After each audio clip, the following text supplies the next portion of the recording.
Bismillahirrahmanirrahim. Alhamdulillahilladzi arsala rasulahu bil huda wa dinil haqq liyudhhirahu ala dinihi wa kafa bi sayyidina asyhadu an la ilaha illallah wa muhammadar rasulullah nabiyana Muhammadun. Rabbi shrah sadri wa yassir li amri wahlul 'uqdatam min lisani yafqahu qawli. Allahumma shalli ala sayyidina Muhammad wa ala sayyidina Muhammad wa salli ala sayyidina Ibrahim wa ala sayyidina Ibrahim wa barik ala sayyidina Muhammad wa ala sayyidina Muhammad wa barik ala sayyidina Ibrahim wa ala sayyidina Ibrahim fil alamin innaka Hamidum Majid. Ya, baiklah teman-teman semua, kita lanjutkan lagi pertemuan yang selanjutnya ya. Setelah UTS mengenai mikroekonomi Islam ya. Kemarin kita udah bahas mengenai prinsip ekonomi Islam ya. Lalu kita juga udah bahas tentang capitalism behavior ya. Dan juga sekarang kita akan bahas mengenai urgensi iman ya dalam perekonomian Islam. Memang salah satu perbedaan yang mendasar antara ekonomi Islam dengan ekonomi umumnya atau ekonomi kapitalis ya, itu adalah adanya faktor iman yang menjadi penjaga gitu ya, controlling ya, yang menjadi mengontrol seorang itu dalam beraktivitas ekonomi ya, dalam melakukan transaksi ya, dalam melakukan jual beli ya. Nah, sehingga apa yang terjadi ya, bangunan ekonomi yang terjadi itu menjadi bangunan ekonomi yang benar-benar tercerahkan gitu ya. Nah, manusia ya secara fitrahnya ya, memang manusia itu ada sifat-sifat kurang baik ya, dalam Al-Quran juga kan dinyatakan bahwa manusia sendiri itu kan dikatakan sebagai al-insan, itu artinya itu lupa. Ya, manusia itu lupa. Terus manusia juga terkadang mengeluh ya. Manusia juga terkadang suka serakah ya. Dan ada sifat-sifat buruk lainnya juga ya.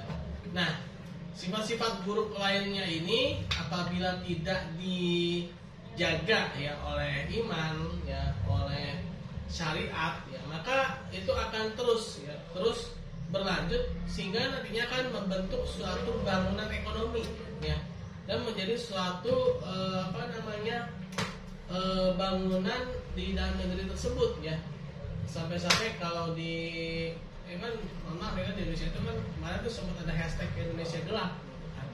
Ya menurut saya sih yang gelap bukan cuma Indonesia tapi juga negara lain nih kan, karena yang terjadi kekacauan ekonomi ya, itu bukan hanya di Indonesia sebenarnya, tapi juga di beberapa negara lain pun juga demikian. Kenapa? Karena anjloknya nilai mata uang ya, terus anjloknya nilai saham ya, itu terjadi di beberapa negara ya. Dan kenapa sih kok bisa terjadi anjloknya nilai mata uang negara tersebut ya? Kok bisa ada anjloknya saham di negara tersebut ya? Tidak lain bukan karena ya bangunan ekonomi itu adalah bangunan ekonomi yang berawal dari mengedepankan pada sifat-sifat manusia yang kurang baik itu ya, dibiarkan lalu dipelihara gitu ya, sampai akhirnya menjadi suatu bangunan ekonomi kan. Ya contoh misalkan gini ya, kenapa sih, mohon maaf ya kan, bukan cuma kasus pinjol ya, termasuk juga kasus-kasus kredit macet ya. Kalau zaman dulu mungkin sebelum ada pinjol ada kredit macet kan. Kenapa sih kok ada kredit macet ya? Ya itu pastinya banyak sekali penyebabnya ya, baik itu dari sisi si peminjamnya atau mungkin dari sisi yang meminjamkan ya. Nah, dari sisi peminjam mungkin memang dia sedang butuh ya, tapi butuhnya ya butuh juga kan, ada yang butuh berdasarkan pada keinginan, memang ada butuh berdasarkan pada kebutuhan ya. Kalau pada keinginan ya semua orang pasti punya keinginan yang tanpa batas ya, keinginan kan. Nah, tapi kalau kebutuhan mendasar, nah ini yang kasihan ya, dia tidak punya kemampuan untuk memenuhi kebutuhannya ya, tapi dia harus melakukan ya tadi itu peminjaman ya. Nah, yang seperti itu ya kan, harusnya ada solusinya ya. Nah, cuman ya apabila hal-hal itu terus berlanjut ya, Nah, kalau di sini ada self interest, ada sentiments, ya, ada apa nih, passion, ya, ada feelings, ya. Ya semua itu apabila dibiarkan lepas itu saja, sehingga akan menjadi suatu preferensi atau niatan-niatan. Misalnya gini, siapa sih yang nggak mau kaya? Pasti semua orang pengen kaya, ya kan? Pasti semua orang pengen punya rumah mewah, ya kan? Punya gedung yang tinggi, ya kan? Tapi bagaimana cara mendapatkannya? Nah ini harus dilihat dulu, ya, harus dianalisa dulu. Cara-caranya benar atau enggak, ya kan? Pengen dapat rumah mewah, ya kan? Dan sampai nanti, ya, ketika dia menjadi seorang pejabat, ya, pejabat pemerintah, ya, itu melakukan tindakan korupsi, ya kan? Dan sampai seperti itu, ya. Nah, kenapa? Karena tadi itu, ya kan, tidak ada controllingnya, ya, tidak ada yang menjadi pengawasnya, ya, sehingga terjadilah interaksi ekonomi, ya, interaksi yang mana adanya tingkat kecurangan, adanya penipuan, ya, ada moral hazard, ya, terus ada lagi fraud, ya, dan segala macamnya itu, ya. Nah, sehingga jadilah bangunan ekonomi yang hancur lebur, ya. Nah, di sini kita penting ada urgensi iman, ya, urgensi iman. Nah, urgensi iman itu seperti apa? Mulai dari adanya syariat atau tata cara. Syariat atau tata cara yang mengatur, ya, bagaimana kita berinteraksi dalam berekonomi, ya. Tidak boleh ada riba, tidak boleh ada maisir, tidak boleh ada goror, ya, terus apalagi laki rukban, ya kan, terus ada bayi najas, yaitu di fikih muamalah lah, ya. Nah, transaksi-transaksi yang terlarang itu jangan sampai masuk dalam interaksi ekonomi, ya.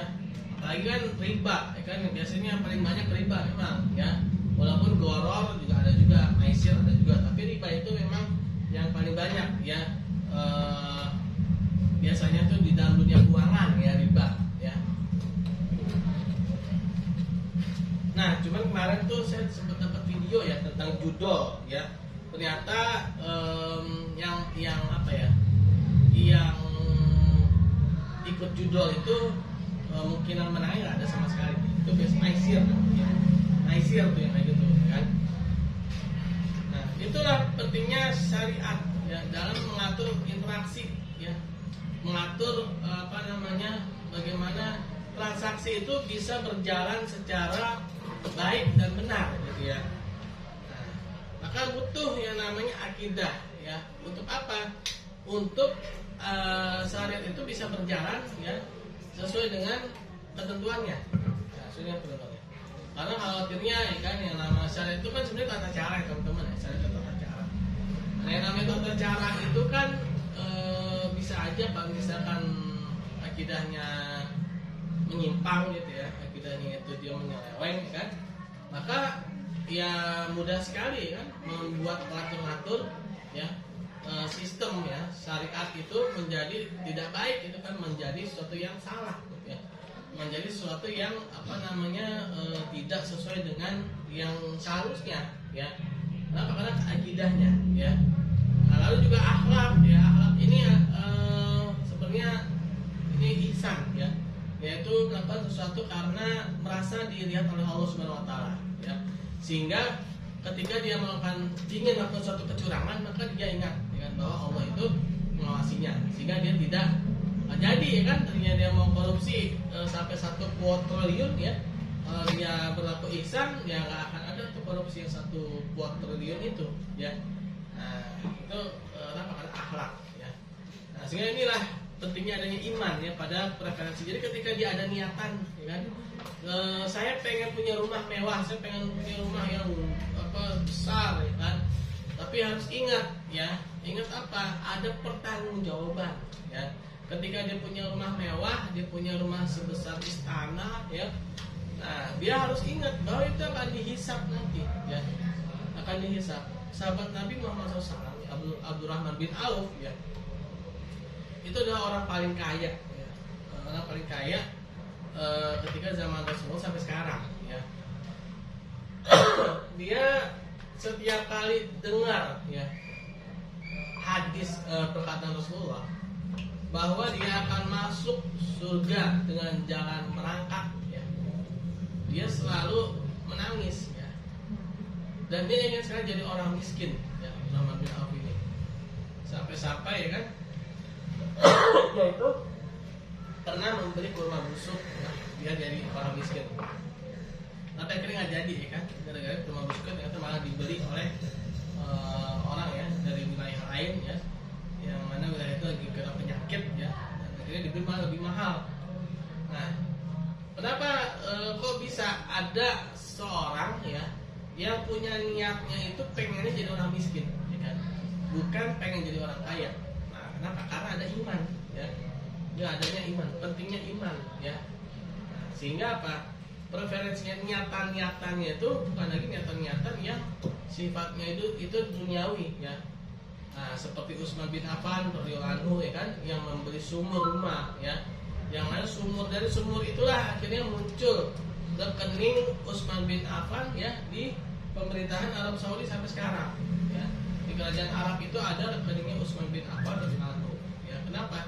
Karena dulu ya Utsman bin Affan itu pernah mewakafkan sebuah sumur ya, yang mana sumur itu sebenarnya beliau kasih ya kepada kaum muslimin, tapi karena keikhlasan beliau ya, karena kedermawanan beliau dan ikhlas karena Allah Subhanahu Wa Taala, maka Allah tetapkan itu ya sampai sekarang, sampai muncul rekeningnya beliau ya kan, padahal orang ini sudah lama mati ya, lama meninggal, tapi rekeningnya masih hidup ya. Nah, tapi kalau kita orang yang masih hidup rekeningnya daripada mati ya. Kita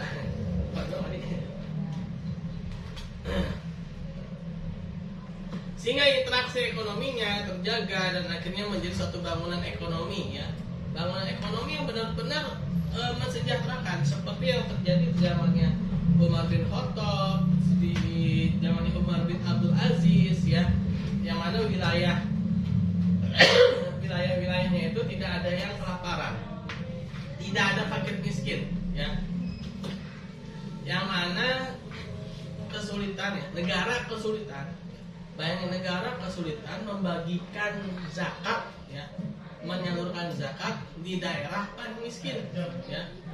Nah, jadi dulu itu daerah Yaman ya, itu ngadu ya, gubernur Yaman tuh ngadu kepada Umar bin Khattab radhiyallahu anhu ya, bahwa susah mencari mustahik ya di daerah dia, padahal Yaman itu adalah daerah paling miskin ya, tapi susah mencari mustahik. Bayangin, di daerah paling miskin ya susah mencari mustahik. Di Konohagakure ya, itu di pusat ibu kotanya, begitu ada pembagian zakat ngantri. Nah, itu ya perbandingan antara zaman Uzumaki Naruto dengan zaman Umar bin Khattab ya. Nah, jadi ya begitu menjadi satu bangunan ekonomi, itu bangunan ekonomi yang mensejahterakan ya. Tidak ada orang yang kelaparan, tidak ada orang yang ya jangankan mencuri kan, yang menjadi bayangan atau benak dalam pikiran mereka yang ada itu hanyalah ingin berbagi kan. Nah, sehingga bangunan ekonomi pun bangunan ekonomi yang benar-benar mencerahkan. Nah, dalam ekonomi Islam itu memang ada perilaku manusia dan ada aplikasi ekonomi ya, aplikasi ekonomi yang sudah sering dilakukan itu adalah memang banyak diaplikasikan kan. Memang aplikasian ekonomi ini paling gampang kan, bayar zakat ya, lalu tidak melakukan riba ya, tidak melakukan maisir ya, tidak melakukan transaksi curang ya. Nah, dari perilaku ini ya, perilaku itu iman, zuhud, ukhuwah ya. Nah, sehingga menjadi suatu transaksi ekonomi. Nah, perilaku manusia ini memang paling jarang ya. Memang paling jarang. Kenapa? Karena di sinilah manusia itu paling susah ya. Paling susah apa? Paling susah dalam mewujudkannya ya, kayak iman ya kan. Seorang itu kalau sudah beriman ya, maka yang menjadi apa ya, yang menjadi kebahagiaan dia itu adalah ya, bagaimana bisa membahagiakan orang lain ya, sehingga teori kepuasan mungkin kemarin saya juga udah sedikit bahas ya tentang independent curve ya, yaitu kurva yang menggambarkan tingkat kepuasan seseorang ya dalam transaksi ekonomi. Kalau dalam dunia barat atau teori ininya kan umumnya itu semakin banyak seorang itu mengkonsumsi ya, mengkonsumsi suatu barang ya, dibilang dia makin puas. Padahal ya dalam teorinya Gosen, hukum Gosen, dinyatakan bahwa semakin banyak seorang itu mengkonsumsi suatu barang, justru kepuasannya makin turun kan, atau dikenal dengan teori the law of diminishing return ya, teori kepuasan yang semakin menurun ya. Jadi seorang itu ketika dia makin banyak mengkonsumsi suatu barang, dia maka malah semakin turun kepuasannya. Justru ketika dia pada saat pertama kali dia mengkonsumsi barang itu ya, pada saat itulah itu puas ya kan. Contoh ketika kita buka puasa bulan Ramadan kemarin ya kan, coba ya teman-teman pernah nyoba nggak minum teh manis atau mungkin apalah yang bikin segar gitu ya buka puasa gitu. Coba deh, cobain sampai 5 kali, saya yakin apa muntah ya. Iya, ketika pertama ya mungkin enak gitu kan, kedua masih enak, ketiga udah mulai hambar, keempat udah mulai gumuh-gumuh ya, kelima muntah ya. Nah, kenapa? Karena tadi justru ketika semakin banyak mengkonsumsi suatu barang ya, kita justru malah semakin tidak puas ya. Justru ya ketika kita mengkonsumsi itu sedikit ya, justru itulah yang ada tingkat kepuasan yang tinggi ya. Nah, apakah kemewahan itu bisa membuat seorang itu puas? Itu enggak juga teman-teman ya. Misalkan gini, kita misalkan ya punya rezeki gitu kan, mau makan nih sebuah restoran, taruhlah satu kali makan 1 juta rupiah. Kita makan sekali makan 1 juta rupiah. Padahal itu 1 juta itu ya, kalau kita bawa ke warung Padang 10 ribuan itu dapat 100 bungkus ya. Tapi karena di restoran yang mewah ya kan, cuma dapat 1 piring ya, cuma 1 kali makan doang. Saya yakin orang yang beli ya 100 bungkus itu ya di restoran Padang 10 ribuan itu, dibandingkan dengan yang dia makan di tempat restoran yang 1 juta itu ya, pasti rasa kepuasan dia, kepuasan batin dia ketika dia beli 100 itu juga pasti nggak dimakan semua dia kan, dimakan cuma 1 lah kan, masih ada 99 bungkus lagi ya. Lalu dibagikan sama dia tuh 99 bungkus itu kepada orang-orang yang butuh kan, yang kelaparan. Pasti tingkat kepuasannya itu lebih tinggi daripada yang sedang dia bagi-bagi itu ya, yang 100 bungkus itu, dibandingkan dengan yang 1 kali makan itu ya.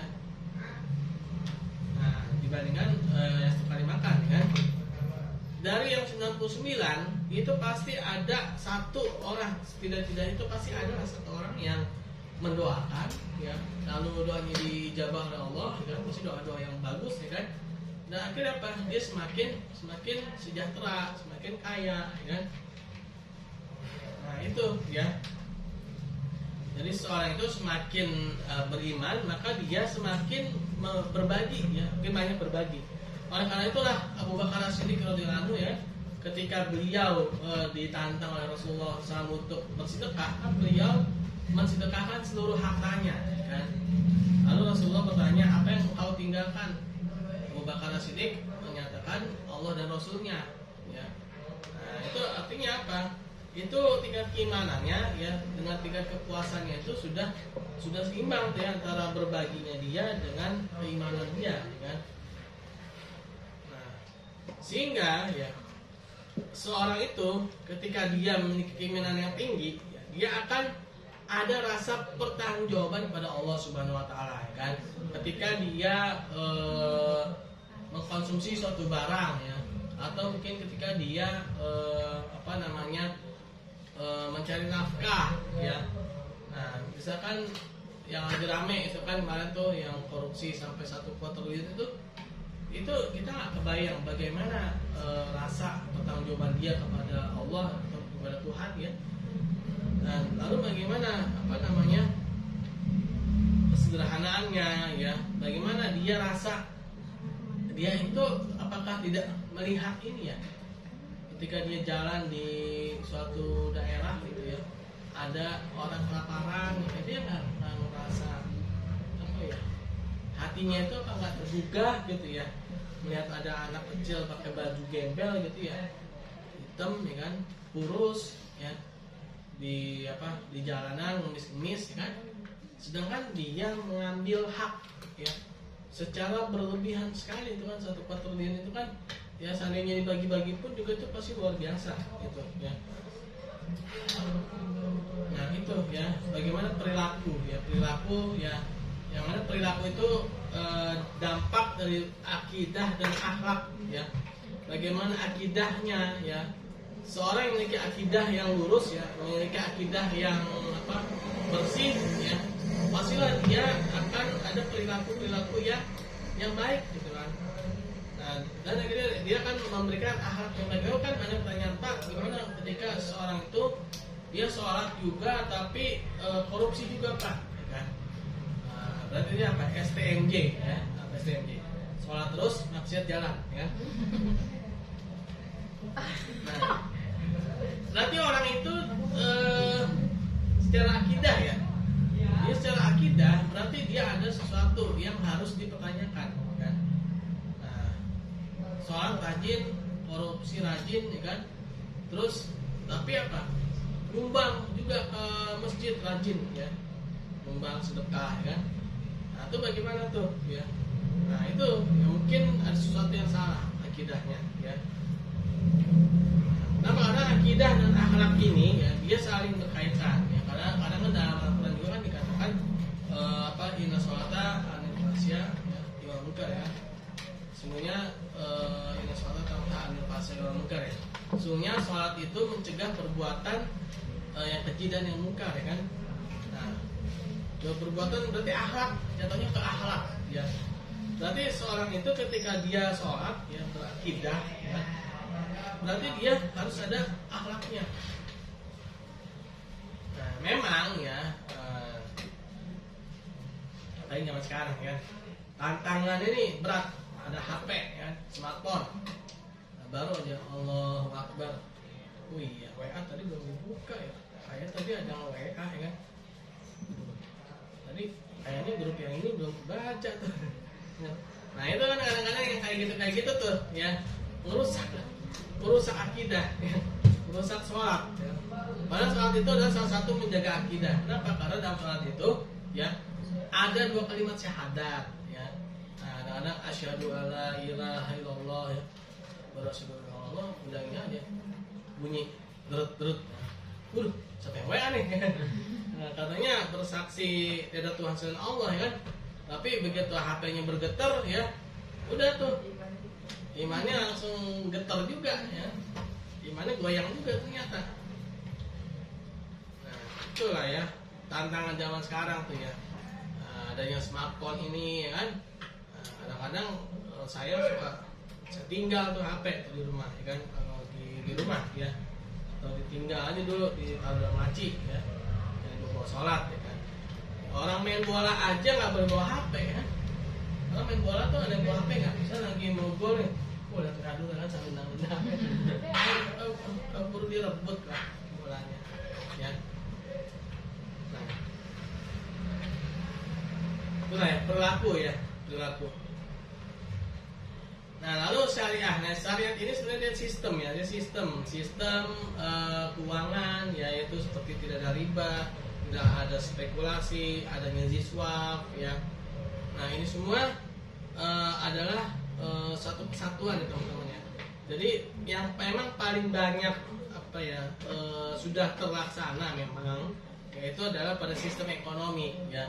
Pada perilaku ini memang masih minim ya, perilaku ini masih minim. Seorang yang ketika dia berinteraksi dia ingat pada Allah itu memang masih sangat sedikit ya. Kenapa? Karena jangankan lagi interaksi, lagi sholat aja dia lupa ya.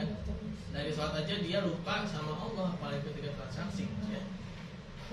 Nah, sehingga interaksinya akan produktif nih ya, transaksinya akan produktif. Nah, kenapa sih teman-teman pernah lihat ini enggak? Daftar harta kekayaan para sahabat Rasulullah itu luar biasa ya. Atau mungkin ini lihat peninggalan ya, harta warisan para khulafaur rasyidin di pemerintahannya ya. Itu luar biasa sekali ya. Itu luar biasa peninggalannya. Kenapa? Padahal mereka itu kalau yang namanya beribadah itu luar biasa khusyuknya ya kan. Ketika Ramadan 10 malam terakhir mereka full ya itikaf ya kan. Nah, kita ya. Wah, padahal udah 10 malam terakhir Ramadan nih ya kan. Tapi apa? Masih keingetannya apa? Belanja baju baru ya kan. Terus yang ibu-ibu nih, waduh, kayaknya belum beli dupat ya, kayaknya belum bikin kue ya kan. Terus yang yang jualan, waduh, kalau full itikaf dagangan siapa yang jagain ya kan, rugi dong ya. Nah, padahal para sahabat Rasulullah ya, itu mereka kebanyakan para pedagang, tapi ditinggal dagangannya, mereka fokus itikaf 10 malam terakhir. Tapi apa? Luar biasa ya, transaksinya triliunan ya kan. Bahkan Umar bin Khattab radhiyallahu itu berapa triliun itu peninggalan pemerintahannya ya. Kok bisa? Bisa karena Allah memberikan kemudahan ya kan. Nah, itu ya. Sehingga transaksinya menjadi produktif semua, yang menghasilkan ya. Walaupun nilainya mungkin tidak besar ya, mungkin nilainya tidak besar. Saya awalnya ya ketika membuka Neng Ai itu ya, Neng Ai,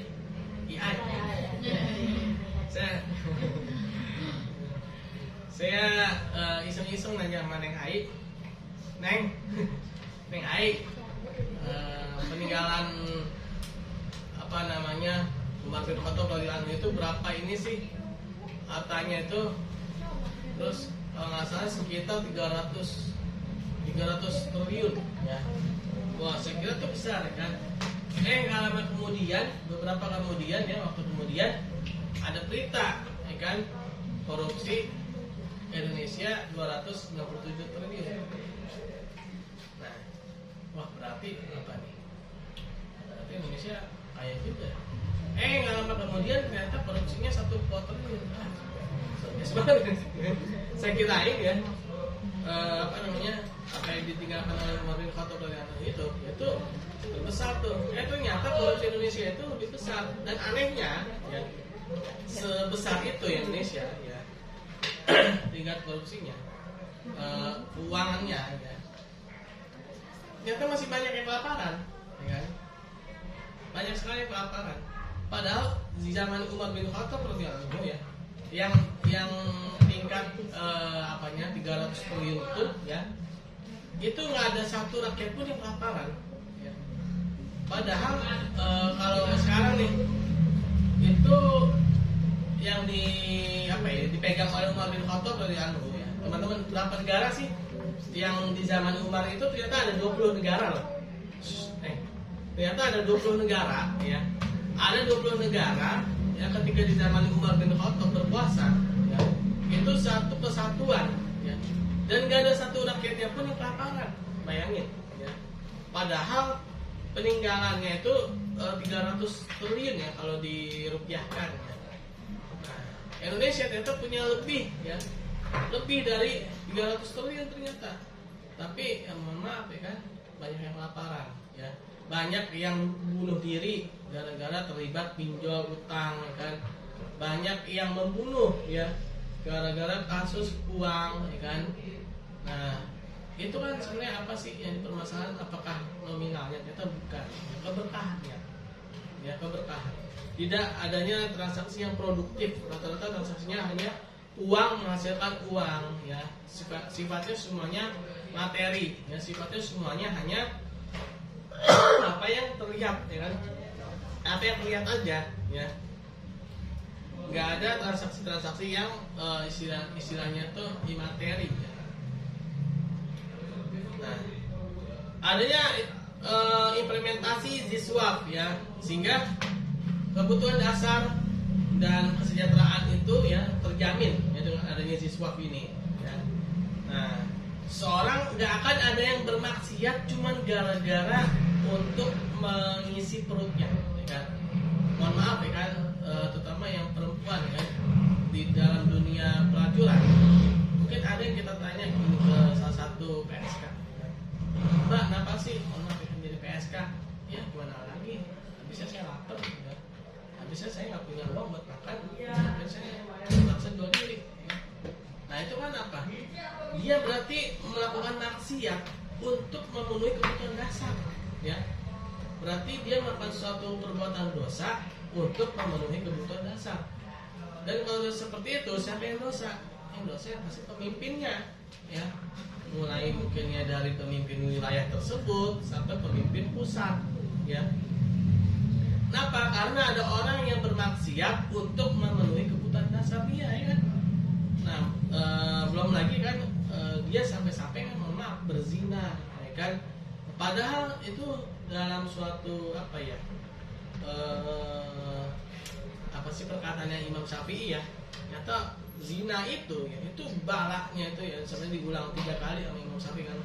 Balak dari Imam Syafi'i ya. Andai kata ya di tempat berzina itu ada tikusnya kena balak. Saking apa namanya? Saking beratnya ya. Nah, ya kayak gitu sekarang ya mungkin di sebagian wilayah dianggap enteng ya kan, udah nggak apa-apa lah jual diri aja ya kan, yang penting kamu dapat duit, nah, yang penting kamu bisa makan ya kan? Yang penting ada tuh saya dulu waktu masih tahun berapa ya, saya sering tahun 2011 dan 2012 kan, dulu waktu masih di Jakarta ya sering apa namanya sering naik taksi itu dari tempat klien sampai ke kantor, kan sering ngobrol tuh sama supir taksi ya, ternyata ini ya, banyak juga mohon maaf ya kayak PSK gitu dia jadi jual diri gitu ya, itu dia punya targetnya ya macam-macam gitu ya. Ada targetnya dulu tuh ya saya mah yang penting dapat Escudo aja deh pak, Escudo tuh mobil ya Suzuki Escudo gitu kan, kalau dia dapat Escudo mah saya udah taubat lah istilahnya. Allah apa terus macam-macam lah ya. Ada lagi ya kan supir taksi itu cerita lagi, ada itu pak saya pernah perempuan ya kan, dia ya ada tempat gituan lah ya maksiat ya kan? Nah, terus dia ngasih jeruk tuh ke saya tuh ya kan, udah bu terus aja bu jeruknya, nah, gitu sampai depan rumahnya yang nggak saya habis pikir ternyata di situ ada suaminya lagi gendong anaknya masih kecil. Saya ngeliat kayak gitu, bu ini jeruknya bawa aja deh bu, buat apa namanya buat suami mah anak ibu aja lah gitu kan. Saya nggak habis pikir ini orang ya kan kenapa sampai kayak gitu ya. Nah itulah ya, potret masyarakat kita sekarang ya, kita. Nah lalu sistem ya, kita lanjutkan lagi ya. Sistem ekonomi ya, tidak ada riba, tidak ada spekulasi ya, adanya jual beli ya, lalu adanya investasi ya. Nah memang secara sistem ekonomi ini ya, secara sistem memang sudah lebih ini ya, lebih apa namanya istilahnya itu lebih diaplikasikan lah, adanya bank-bank syariah, ada lembaga keuangan syariah, itu sebenarnya mempermudah ya. Walaupun banyak yang mengkritisi nggak syariah, tapi ya setidaknya itu sudah ada lah ya apa namanya yang memulai ya, untuk melakukan transaksi keuangan syariah ya.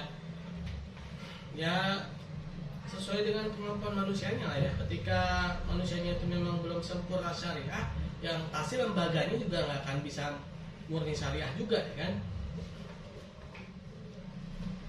Nah, sehingga muncullah apa namanya ini dalam aplikasiannya kalau yang apa perilaku ya, muncul masyarakat yang produktif ya, masyarakat yang memiliki produktivitas yang tinggi ya.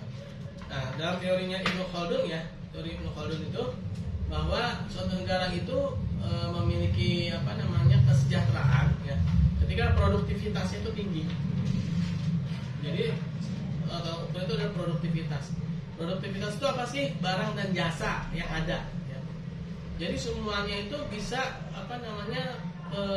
terwujud ya ketika barang dan jasanya itu tinggi. Nah, Indonesia ini sebenarnya ya itu luar biasa. Kita itu ya, produk-produk kita itu sebenarnya ini loh, kelas internasional. Dulu tahun 2002, nggak tahu nih sekarang ya. Seingat saya itu tahun 2002 ya. Bola ya, Piala Dunia ya. Piala Dunia tahun 2002. Bolanya ya, itu dari Indonesia ya. Ternyata bola buatan dari Indonesia itu lebih bagus daripada bola buatan Nike dan Adidas. Itu lebih bagus. Kenapa? Karena ya kita tahu lebih Indonesia ya. Atau sekarang ya. Nah, itu tuh produktif ya. Belum lagi sepatu ya kan, Cibaduyut ya. Belum lagi banyak lah. Kita ini sebenarnya banyak loh ininya ya. Belum lagi hasil tambang kita, wah luar biasa tuh ya. Nah, memang kalau secara sistem ya, ada lembaga konseling, ada bank, ada asuransi, ini memang lebih banyak terbangun ya. Nah, jadi seperti itu ya, teman-teman ya. Nah, untuk mewujudkan itu maka butuh yang namanya penopang kebutuhan dasar, yaitu adanya zakat ya. Nah, zakat ini dia akan mendorong demand itu apa sih? Permintaan ya. Zakat itu memang akan mendorong demand. Nah, demand pada jangka pendek ya, permintaan pada jangka pendek memang akan mengakibatkan harga menjadi naik. Tapi kalau demand ini dia jangka panjang akan menurunkan harga. Kok bisa sih? Ya. Jadi gini, contoh misalkan nih di bulan Ramadan, ya, ada satu orang jualan lontong. Ya. Di hari pertama laku tuh lontongnya. Pasti orang yang di sebelahnya atau mungkin yang punya keahlian bikin lontong tertarik dong. Si Anu kemarin jualan lontong situ laku loh. Saya mau coba, udah tuh coba kan. Nah, akhirnya muncullah ada 2 orang jualan lontong, ya kan? Dua-duanya laku. Ya. Nah terus gitu ada yang laku lagi, coba juga sampai ada 3 tuh, satu jadi 3. Nah begitu ada yang laku, berarti apa? Ada supplier baru. Ya. Semakin banyak supplier, maka apa? Akan semakin banyak adanya efisiensi, ya, adanya inovasi, kan? Nah, saya yakin nih, ya, kalau kebiasaan baik di Ramadan itu terus dilakukan, ya, berbagi, kan, terus sering sedekah, ya, maka yang namanya harga itu kan turun, betul. Ya. Contoh misalkan ini deh, saya pernah cerita kartu perdana selular. Ya. Kartu perdana selular tahun 2004 ya, ketika saya pertama kali punya tuh 2004 ya, 2003 deh, 2003. Itu dulu ada namanya kartu perdana mentari ya, 2003. Nah, pada saat itu ya Indonesia dengan Malaysia itu beda dikit ya. Di Malaysia ada perdana menteri, di Indonesia ada perdana mentari. Nah, sama-sama perdana. Nah, harganya ya 200.000 teman-teman, kartu perdana itu dulu. Ya. Gak lama kemudian tahun 2008, 2007 deh, 2007. Tiba-tiba aja itu yang namanya kartu perdana diobral ya di stasiun-stasiun kereta. Harganya 2.000. Bayangin dari 200.000 jadi 2.000 ya. turunnya luar biasa. Kenapa? Ternyata yang mengakibatkan turun adalah adanya satu produksi massal, ya. Terus yang kedua ada biaya yang semula dibebankan udah hilang, ya kan? Kayak ketika produk baru kan biasanya ada biaya inovasi, kan? Nah, lalu ada efisiensi segala macam, kan manusia ini kan makhluk berakal, ya kan? Ini kan makhluk berakal, pasti dia punya solusi, ya, bagaimana caranya untuk menurunkan harga dan untuk memberikan sesuatu yang baik. Nah, akhirnya apa? Itu baru peranan seluler akhirnya diobral murah, ya. Saya yakin pasti semua barang itu bisa kayak gitu, ya. Gak cuma kartu peranan seluler aja, tapi juga seluruh barang-barang, ya.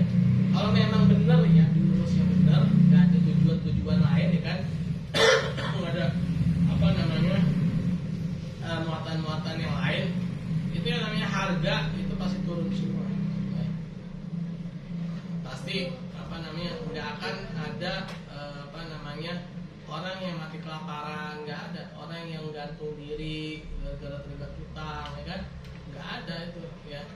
Nah, kenapa sih? Ya tadi itu karena yang mulai dari niatan ekonominya, ya.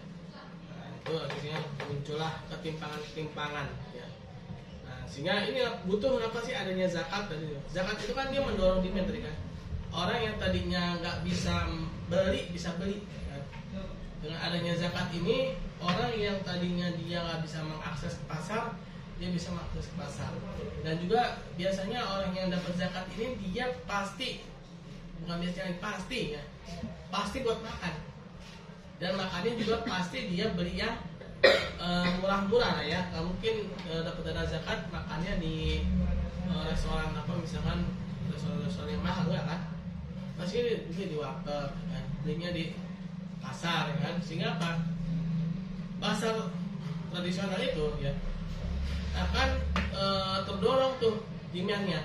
Nah, nanti pasar tradisional akan mendorong lagi kepada petani akhirnya terjadi yang namanya multiplier effect, ya, efek percepatan di dalam transaksi, ya, munculnya efek percepatan.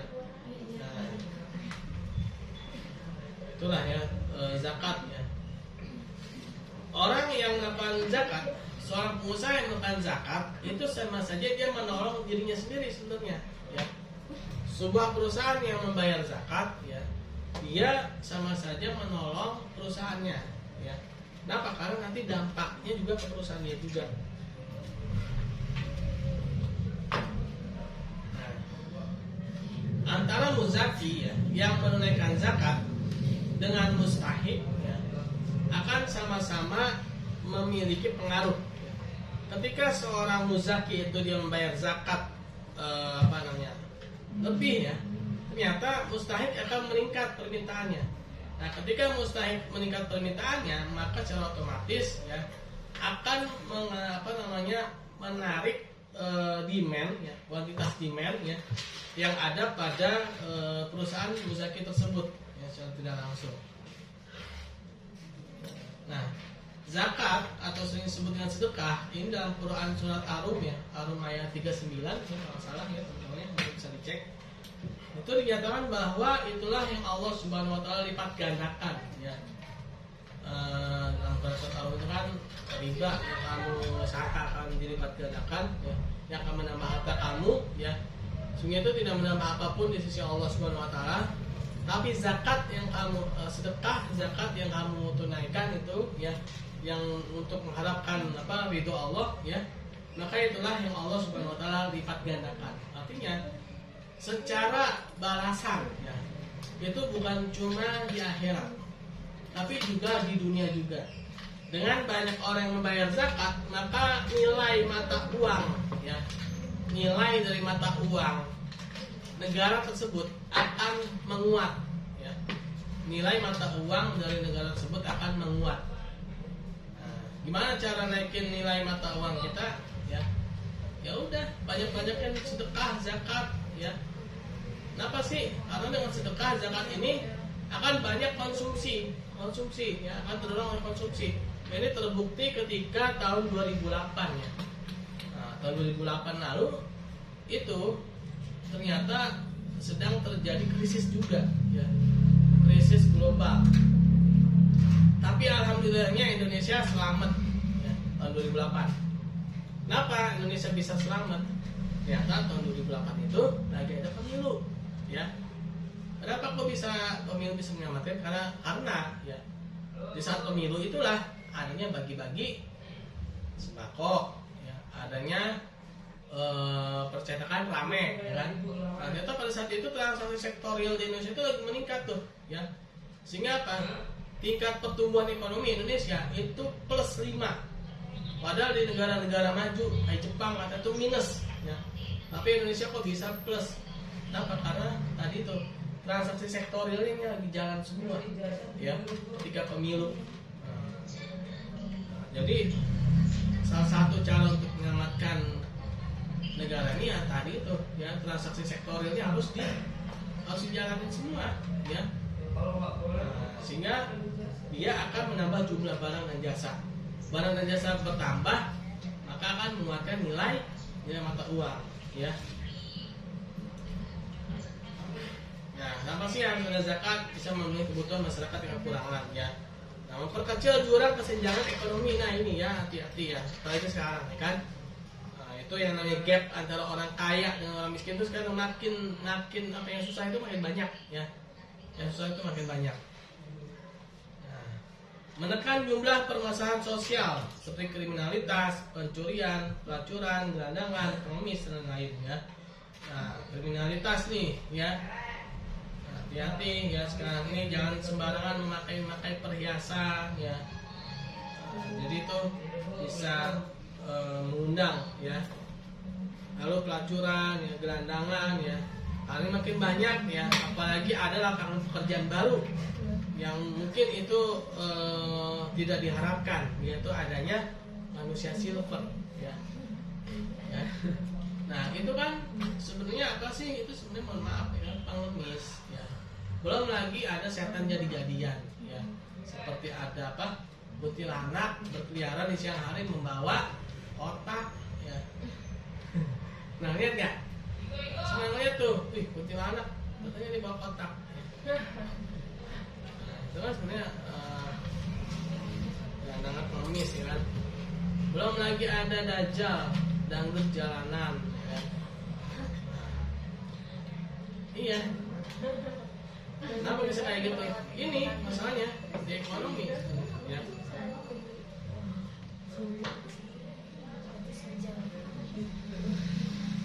Nah, menjaga kemampuan beli masyarakat agar dapat memelihara sektor usaha. Dengan kata lain, zakat menjaga konsumsi masyarakat pada tingkat yang minimal, ya. Jadi setidaknya tuh masyarakat yang menengah ke bawah itu dia bisa mengkonsumsi barang dan jasa, gitu, ya, pada tingkat tertentu. Nah, sebenarnya dari zakat ini juga kan bisa membentuk ini UMP atau UMR atau apa ya istilahnya, upah minimum mungkin regional wilayah, ya. Misalkan satu wilayah nih dia punya orang yang kaya sekian, ya, orang yang mampu sekian. Nah, orang yang kaya ini misalkan zakatnya dikumpulin, ya.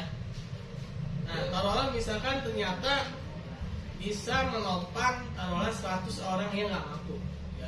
Satu orang yang nggak mampu itu dia bisa ditopang misalkan dapat 1 juta, ya. Maka secara otomatis, ya, upah minimum kalau misalkan ada suatu perusahaan membuka perusahaan di situ, tidak-tidaknya paling tidak jangan sampai menyentuh angka 1 juta upahnya, ya. Kenapa? Karena dia akan memilih menjadi mustahik, ya kan, daripada dia bekerja tapi dapat upah mustahik. Jadi dari zakat ini bisa membentuk upah minimum juga sebenarnya, ya. Nah, ini ada beberapa implikasi zakat terhadap mustahik, ya. Nah, pertama, bagi seorang fakir, ya, fakir itu orang yang tidak punya sama sekali. Nah, itu jadi uang zakat itu benar-benar buat konsumsi dia. Terus yang kedua, miskin, itu orang yang punya penghasilan tapi tidak bisa menutupi. Nah, zakat itu untuk menutupi kebutuhan dasar, ya. Lalu apa namanya amil ya. Nah, bagi seorang amil ya kan, amil itu dia dapatkan bagian ya haknya.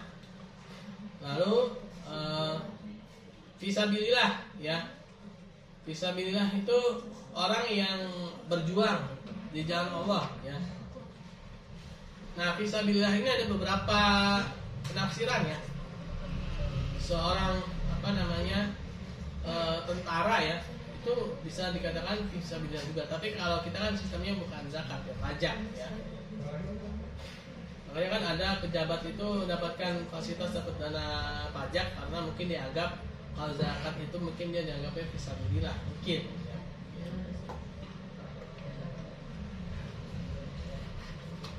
Nah, lalu Ibnu Sabil ya. Nah, Ibnu Sabil ini sebenarnya pelajar ya. Pelajar yang dia kekurangan atau dia kehabisan bekal, sehingga dana zakat itu bisa digunakan olehnya untuk menutupi kebutuhan dia ketika dia menuntut ilmu ya, walaupun ilmu itu tidak bersalah ya, tidak dituntut ya. Kalau lontong. Nah, lalu gorimin, orang yang berhutang ya. Nah, jadi dana zakat itu bisa untuk menutup utang. Nah, utang ya, ini pentingnya utang ya. Gorimin ini ada beberapa gorimin yang memang harus dibantu. Terutama gorimin yang memang dia tidak punya penghasilan yang cukup ya. Sehingga dia harus berutang untuk menutupi kebutuhannya. Nah, maka di sini butuh badan atau lembaga amil zakat ya, yang bisa membantu dan juga melunasi utang-utang dia ya. Apalagi kalau Tuhan itu dia orang soleh ya kan. Nah, maka harus ada lembaga. Nah, jangan sampai beban yang harus ditanggung lembaga itu ditanggung oleh perorangan gitu ya. Nah, kalau memang itu harus ditanggung oleh lembaga, misalkan lembaga amil zakat atau mungkin badan amil zakat ya. Nah, dia harus bisa membantu ya orang-orang gorimin ini ya. Lalu bagi golongan hamba sahaya, jadi zakat itu untuk membebaskan dirinya ya. Nah, ini hamba sahaya ini atau budak ya, kadang kan budak udah nggak ada ya.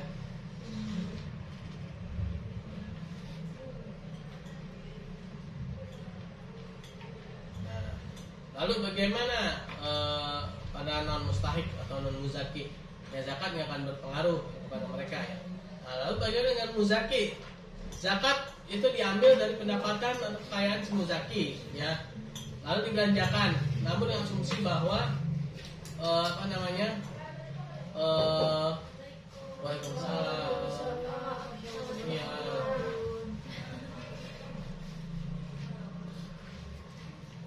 Nah, ini menjadi sebagai produsen, lalu keuntungannya itu untuk bayar zakat ya, sebagian untuk bayar zakat, dan sehingga nanti ya akan muncul permintaan baru ya. Muncul demand baru, sehingga barang yang dia produksi ya, itu akan bertambah.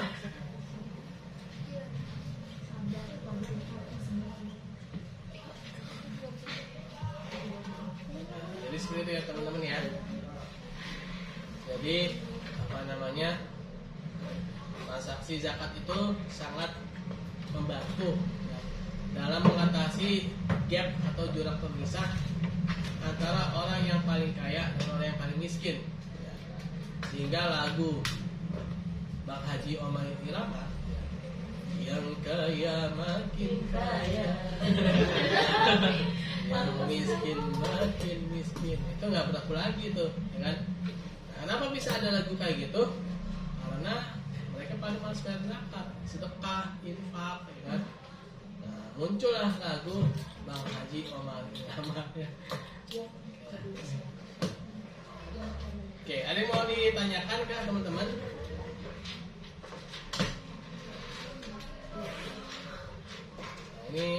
ustazahnya udah datang ya. Silakan. Doa penutup. Nah, juga.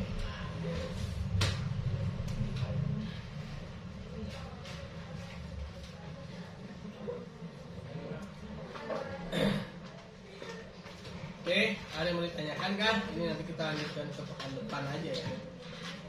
Yes, transaksi. Ada yang mau ditanyakan? Ya, boleh. Itu yang halaman 31 maksudnya apa ya?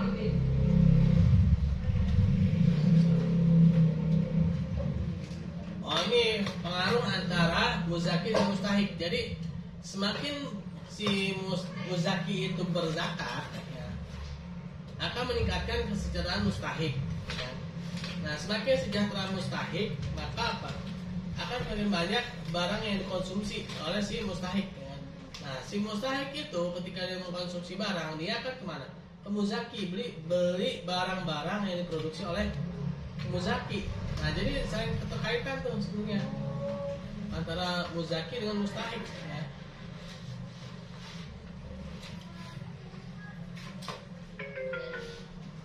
Demand mustahik naik lebih besar daripada muzaki.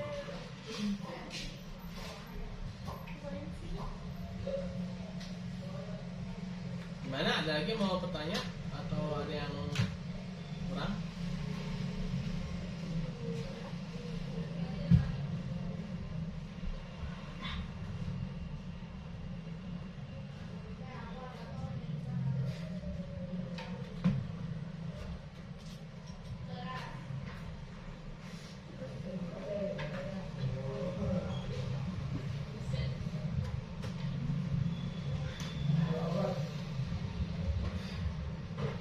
Kalau tidak ada, kita tutup aja dengan baca hamdalah.